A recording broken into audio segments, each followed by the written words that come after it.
श्री वेणुगीत श्लोक संख्या 19-20। हे सखियों, श्री दाम सुबल आदि गोप बालकों के साथ वन वन गोचारण करते निर्योग और पाश से सजे श्री कृष्ण बलदेव जब मधुर अस्फुट ध्वनि निकालते हुए वेणु बजाते हैं तो सचल प्राणी निस्पंद हो जाता है और स्थावर पुलकित हो उठता है। ये बड़े ही विकट आश्चर्य की बात है। इस प्रकार चल रही हैं तो वो स्तंभ हो जाते हैं और पत्थर में से शहद निकलनी शुरू हो जाती है। इस प्रकार ब्रज देवियां अपनी अपनी सखियों के आगे वृंदावन बिहारी श्री ब्रजराज नंदन की नाना प्रकार की विचित्र लीलाओं का वर्णन करते करते तन्मय हो गए। गिरिराज गोवर्धन की सपार्षद श्री कृष्ण की सेवा के सौभाग्य की बात सुनकर एक ब्रजबाला ने कहा, सखियों, गिरिराज गोवर्धन श्री कृष्ण के परम प्रिय सेवक हैं। उनकी देह सपार्षद श्री रामकृष्ण की विविध लीलाओं की भूमि है और उनके प्राण नाना प्रकार के सेवा उपकरणों द्वारा उनकी सेवा में समर्पित रहते हैं।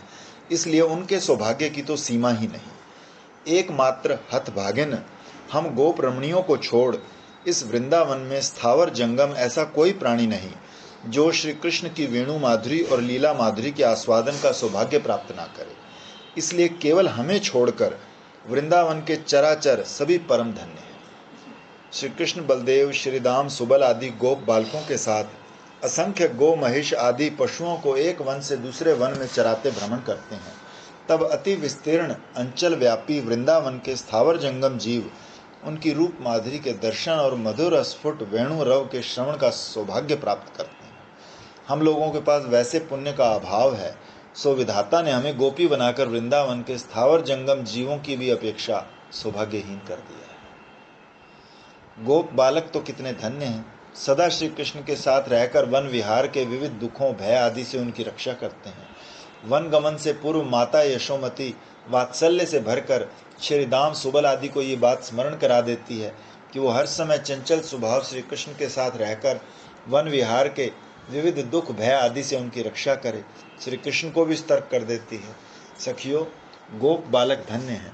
हम लोगों में वैसी सेवा की कोई योग्यता ही नहीं। गोप रमणियां ना होकर गोप बालक होती तो नाना प्रकार की प्रेम सेवा पाकर धन्य हो सकती थी। गोप बालक तो स्वच्छंद रूप से श्री कृष्ण के साथ साथ सर्वत्र परिभ्रमण किया करते हैं।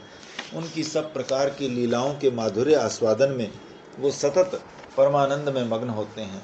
सखाओं के मधुर सख्य दास्य रस में गोष्ठ विहार की बात पदकर्ता की वाणी से भी ज्ञात होती है। ब्रज बालाओं के महाभाव भावित चित्त दर्पण में गोष्ठ लीलाएं मानो साक्षात की तरह ही उभरने लगती हैं। ब्रज देवी ने कहा, है इस ब्रज में जन्म लेकर भी रमणीय जीवन पाकर हमें सब प्रकार के सौभाग्य से वंचित होना पड़ा। वृंदावन के स्थावर जंगम सब श्री कृष्ण के मधुर अस्फुट वेणुनाद श्रवण का सौभाग्य प्राप्त किया करते हैं।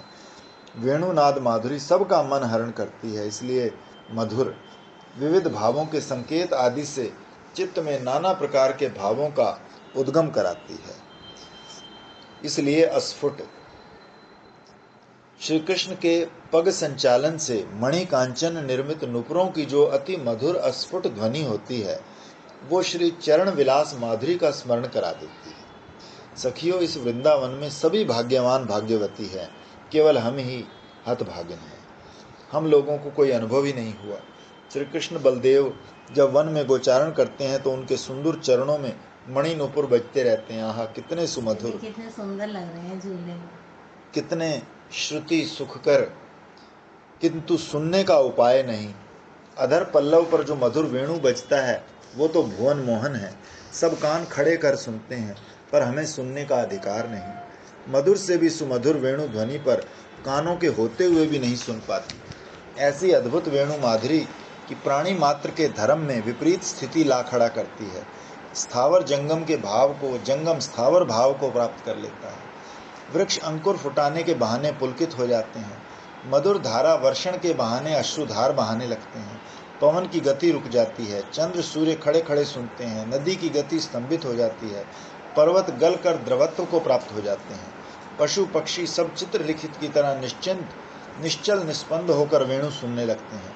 श्री कृष्ण बलदेव जब जिस वेश में रहते हैं उनका माधुर्य परम परिपुष्ट होता है। श्री गोविंद कटी तट पर पीत धड़ा, सिर पर मोहन चूड़ा, गल देश में वनमाला धारण कर जब नाचते नाचते वन को जाते हैं तब वो कितने सुंदर मधुमेह होते हैं।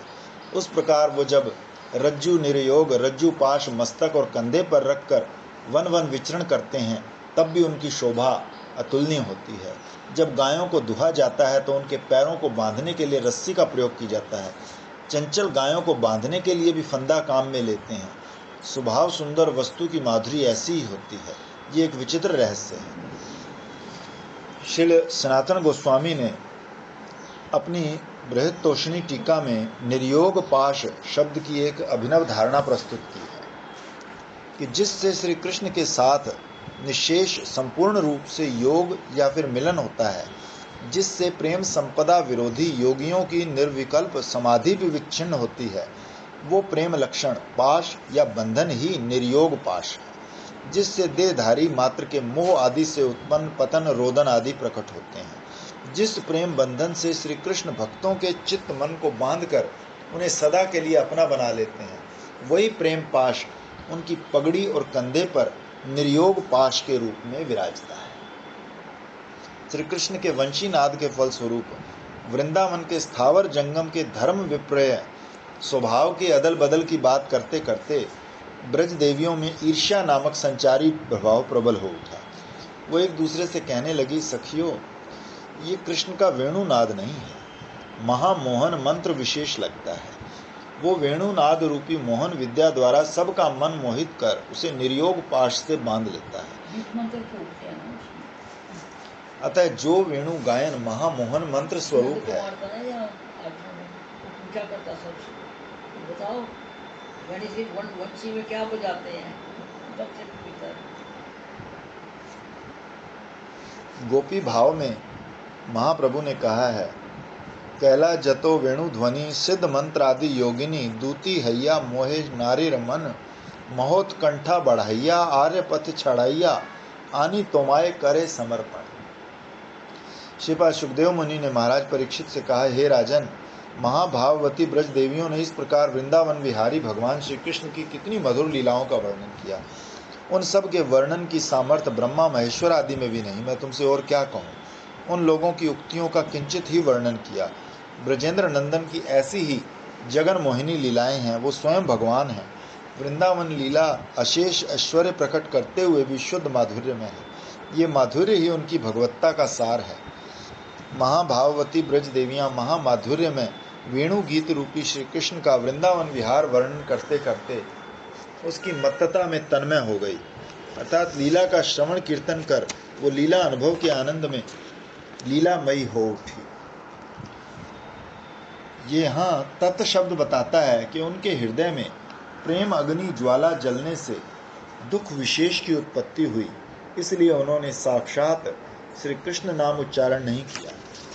पहले की तरह प्रेम विशेष के उदय होने से उनके चित्त में परम आरती का उद्रेक हुआ। वो गोपी है ना, यही उनके प्रेम का स्वभाव है। इस वेणु गीत के वर्णन में विपुल प्रेम आरती की वृद्धि से उनका परम सौभाग्य ही प्रदर्शित हुआ है। श्रीमद् भागवत दशम स्कंद में 21वां अध्याय वेणु गीत संपूर्ण। जय श्री राधे।